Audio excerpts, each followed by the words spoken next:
Hi, welcome back to my channel. My name's Elena and I talk about all things media, movies, gaming, TV, and I write about them all in these journals. One question I get asked so much, especially on TikTok, is how often do I update these and how do I stay consistent? So that's what we're going to go through today. I have 3 dedicated notebooks, but technically 5 total journals in my journal stack this year.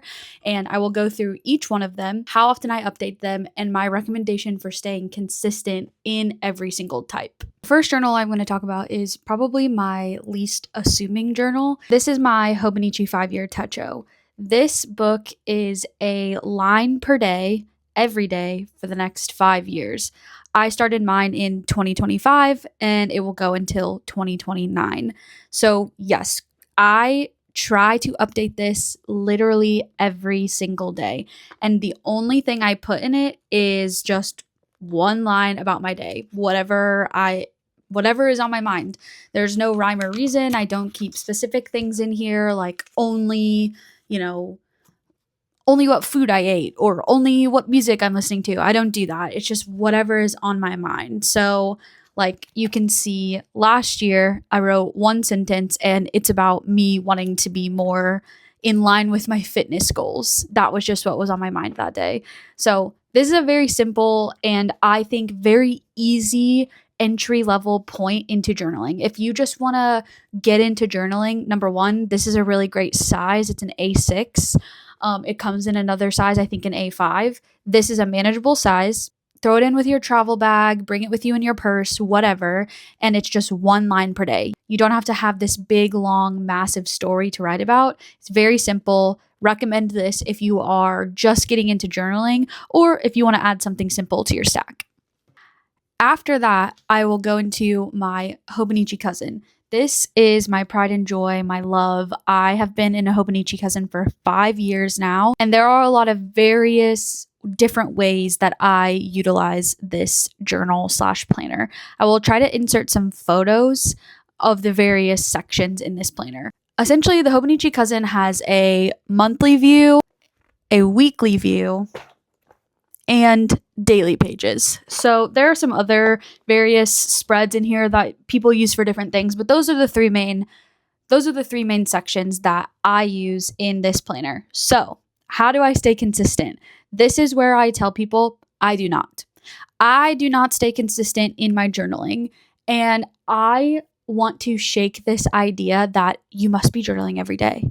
You must have a time slot on your calendar in order to get this done and to make it look beautiful and be a journaler. Fuck that. Do whatever works for you. I often will journal in the evening and I will use this to set up my day for tomorrow with my task list, and I will journal about my day on the daily pages. I neglect the weekly spread often because it's in a time block, and sometimes I'll put in like very important events, very important meetings, whatever. But usually my like week at a glance is nothing super special. I use the monthly spread currently as gratitude journaling. So every day I write down something that I'm grateful for. And I don't even do that every day. Sometimes I wait a whole week and write 7 things all at once. And that's fine. That's what works for me. No one said I had to be in this journal every fucking day just because it has a spread for every day. And I've missed spreads. There are blank pages in here that I will eventually just use as like a creative space. They don't have to mean anything. You do not have to use journals in any way that they are intended. This is for you. This is your practice. Do whatever you want. Don't let anyone tell you otherwise. They're fucking weird if they are. So that's my Hobonichi cousin. Then we have the creme de la creme, the beauty that is the Louise Carmen. This, I love her. I made her in Paris on a trip and I'll never forget it. Such a fun and beautiful experience. I really only recommend investing in a journal like this if it's something that you do very consistently, as I just talked about. It doesn't matter if you're consistent, but if it's something that you feel like you're going to do for a lifetime, this is literally a lifetime journal. Like I will have this for the rest of my life. It's going to age and change and grow with me, and that's the beauty of it. But do whatever works for you. Inside of my Louise Carmen, I have 3 different notebooks. This particular model can fit up to 6, so do with that what you will. Now, each notebook in this journal serves a different purpose for me. I like it spread out this way. You don't have to do that. A lot of people like everything in one book, and while that is nice sometimes I need to spread things out. So that's what this system is, a trial this year. This journal is my just writing journal. The only thing in this is writing. It's not creative, it's not beautiful, and usually it's when I'm angry. This feelings just come out, and that's what this is used for. It is, like I said, nothing particularly special.